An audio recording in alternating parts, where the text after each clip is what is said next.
What's up guys, Shane Starnes with Droid Modder X here, and today we're going to be taking a look at the Xiaomi RedMi Note 2. Now this is an exciting phone for me to look at. I've always wanted to get my hands on a Xiaomi phone. As many of you know, they're very hard to get hands on in the United States. The reason for that is they go on flash sales in China, and as soon as they're released they sell out. So they're in very high demand across seas. In fact, they're in such high demand that they've actually beat out Samsung in some markets. To be able to beat out a company like Samsung, you know they're doing something right. Let's go ahead and get started with this quick review.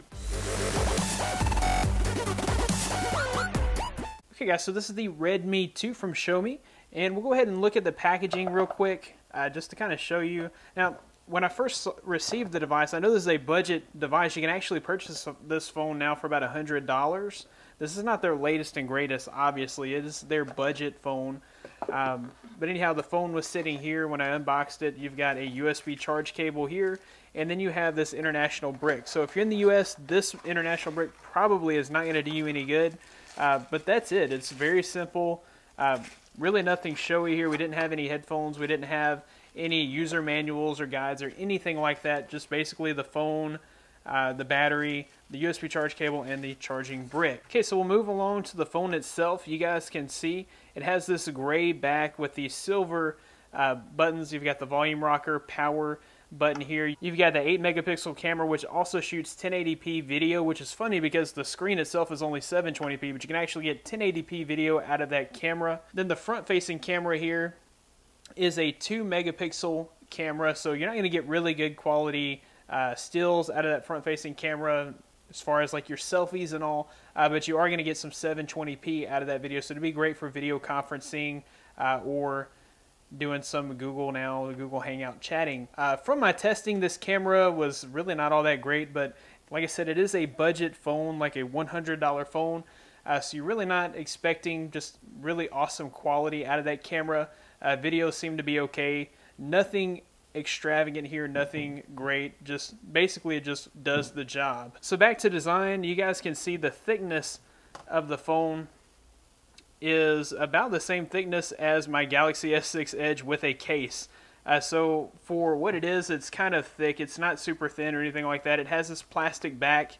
It's one of those cheap Chinese backs, which I was kind of expecting, you know, maybe I was expecting plastic, but maybe just a step up from the other budget phones. It's pretty much the same thing with those buttons embedded into the case. Now, there's nothing wrong with that other than the fact that they just tend to break a whole lot easier, and you can tell this is just super flimsy plastic here. Very thin, very lightweight, super flimsy. So not going to provide any protection to the phone if you were to drop it. We'll peel that back off again real quick. Okay, the battery that it comes with here is 2,200 milliamp hours. Now, I've had this phone powered on all day long. I've not charged it since I've taken it out of the box. It still has about 30 to 40% battery life. You guys can see the SD card slot, and then you have dual SIM card slots, which is cool because you can put in a work phone SIM and then your personal SIM there, and this would be a dual purpose phone, which is pretty incredible.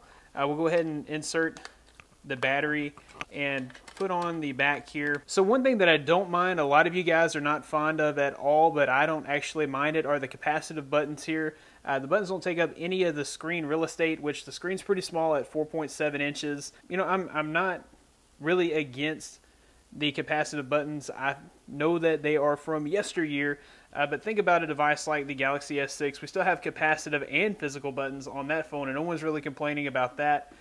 Yes, we don't have on-screen buttons on this phone, but neither do some other flagship devices. So finishing up with the rest of the hardware here, the screen itself is an IPS LCD capacitive touchscreen. It's 4.7 inches. If we compare that to like the Galaxy S6 Edge, which is 5.1 inches, you guys can see the difference. There's actually not a whole lot of difference, but you can see it is a much smaller phone than even the Galaxy S6 Edge. Now the screen is 720p. The resolution is 720 by 1280, which gives it a pixel density of 312, and it is covered with Corning Gorilla Glass 2. So this should be pretty impact resistant glass. It shouldn't shatter on first drop. It should actually be a pretty sturdy phone. Of course, the main selling feature of this phone is not the build quality. It's not even the design or the style of the phone or the fact that it's made by an interesting company, Xiaomi. The most interesting thing about this phone, the thing that excited me about actually getting to review this phone, is the MIUI or the MIUI or the MIUI 6.0. Many of you that are familiar with ROMs or you're familiar with the Android development scene, you've already heard of MIUI, and chances are you've probably ran the ROM on one of your other devices in the past. But basically what you have here is a very heavily skinned version of AOSP Android. This is pretty much unrecognizable Android. It is taking a whole lot of cues from iOS. You guys can see even in the theming, the styling of everything, it really screams iOS. And the fact that it doesn't even have an app drawer, all your applications, you'll just scroll through them. So you can also take and drag an application over another application to make a folder. So if you just had like 10 applications that you had to have easy access to, you could put those in a folder and put those on the first screen, and you wouldn't have to scroll through 10 pages of apps to get there. You can add up to 5 applications down here to this easy access bar. If we go into our settings, we go to About Phone. You guys can see that we're on MIUI version 6.6.1. I had an update as soon as I got the phone out of the box, so I went on ahead and applied that. Things really smoothed up a lot for me. When I first started using the phone, it was very laggy, very slow, almost unusable, and then I did apply the update and things got a whole lot better for me. And I haven't really seen any lag to speak of. I mean, it is a budget phone. It has a cheaper processor. In fact, it's running the Qualcomm Snapdragon 410. So that is clocked at 1.2 gigahertz. It's a quad-core processor with an Adreno 360 graphics processor. But it really does get the job done. As you guys can see, going from screen to screen, it's a little bit slow, but it is not just incredibly slow. It's definitely usable for a budget phone. So one of the main selling features of MIUI is the themer. So if you go into themes, there's literally hundreds to choose from. You can even search the type of category that you want to go for. They have all types of categories here. And then of course you'll need to register a MIUI account. Then once you've done that, you can actually download themes and apply them. So that was the cool thing about MIUI, is that you can make it look as much like iOS as you wanted to, or as much like AOSP Android as you wanted to. So you could just search search Lollipop, and that's going to give you several Lollipop themes. Just download the theme, and once it's finished downloading, you would go ahead and apply that theme. Pretty simple, pretty easy. Okay, we'll open up the camera real quick, and I'll show you guys the quality of the camera.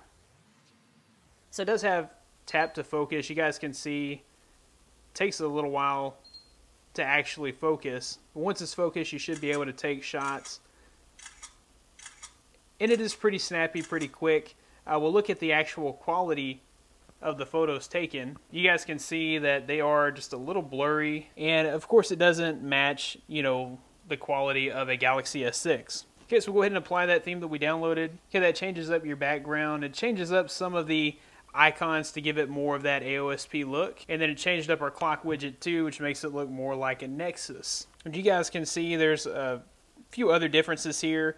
It does include the torch, which is nice. And then you have different toggle settings there. And then you have your notification panel. If you scroll to the right, you have your toggles. And then you can access your settings from the notification pull down as well. So they do have their own file explorer, so that's always nice to have a built-in file explorer.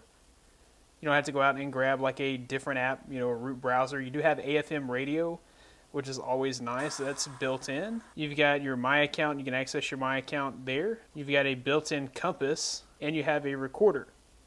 So all in all, for a budget phone, this phone is pretty cool.